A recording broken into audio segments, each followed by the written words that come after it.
Alors quand Louise Farinck débute sa carrière de compositrice, il faut dire qu'il y a très peu de compositrices professionnelles en France, parce qu'on ne les attend pas du tout dans ce rôle-là. Mais si elles composent, on les attend dans le cadre des ouvrages de dames. En fait, on les attend dans des pièces de salon qu'elles vont jouer dans le domaine domestique. Toi, Louise, tu as pu mettre des compositions exigeantes au centre de ta vie. Louise Farinck est née en 1804 à Paris. Sa famille vit dans la communauté de la Sorbonne. Ses parents ne sont pas mariés quand elle naît. C'est une famille d'artistes. Et Louise Farinck va bénéficier d'une éducation tout à fait poussée, notamment avec des cours de composition d'Anton Reicha.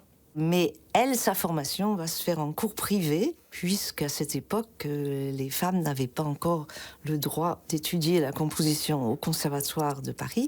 Ce ne sera possible qu'à partir de 1850, et c'est quelque chose qui se fera vraiment au compte-gouttes. 1821. Née Louise Dumont, tu épouses l'éditeur et flûtiste Aristide Farinck. Aristide Farinck va aider sa femme, va la soutenir en éditant ses partitions. Parce qu'un éditeur, c'est aussi un impresario, une sorte de manager. Il va organiser des concerts, il va organiser des voyages, parce que son intérêt, c'est aussi de vendre les partitions. Et donc, il va énormément soutenir sa femme. Oui, Aristide Farinck fait effectivement partie pour moi de mes héros, dans le sens qu'il fait partie des alliés des compositrices. Il est bien évident que, comme aucune femme ne faisait partie des décideurs, il n'y avait aucune femme dans les chefs d'orchestre, les directeurs de théâtre, il fallait que les femmes, les compositrices, trouvent des alliés. Et tu te tailles une solide réputation de compositrice. Les premières œuvres que compose Louise Farinck, ce sont des œuvres pour son instrument, pour le piano. Il y en a près d'une 50aine.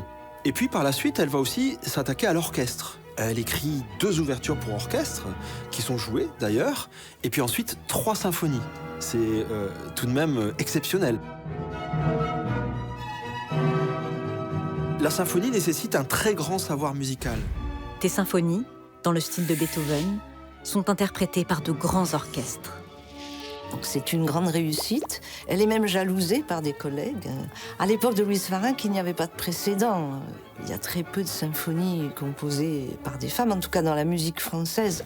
Les critiques considèrent alors que tes œuvres ont un caractère viril. Quand on trouve que la musique est bien, elle est aussi bonne que celle de certains hommes, bien sûr. Par exemple, un critique dit « C'est parmi les hommes que Madame Farinck doit chercher ses rivales ». Et c'est perçu, bien sûr, comme un grand compliment qu'elle a peut-être pris ainsi elle-même. Tu fais aussi partie des pionnières en musique de chambre. Ton talent t'ouvre de nouvelles portes. Louise Farinck devient professeure de piano au Conservatoire de Paris en 1842.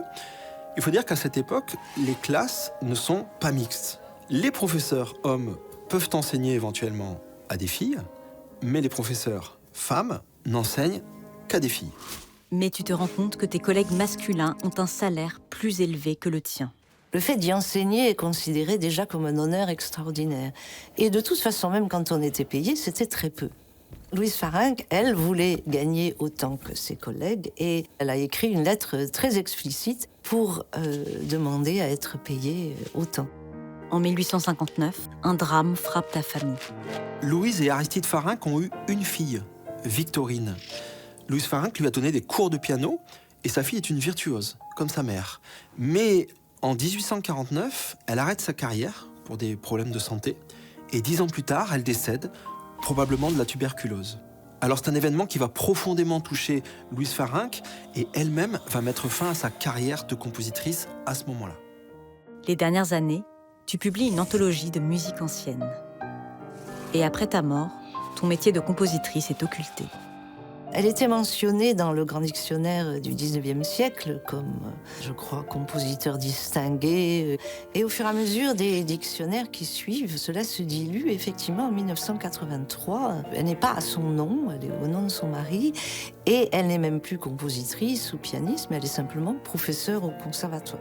Les compositrices ne laissent ainsi aucune trace. Dans la mesure où la musicologie n'a pas retenu les compositrices, ces femmes n'ont pas pu servir de rôle d'identification positif pour les compositrices du XXe siècle. Donc ils se retrouvaient finalement dans une situation d'exception semblable à celle des époques précédentes.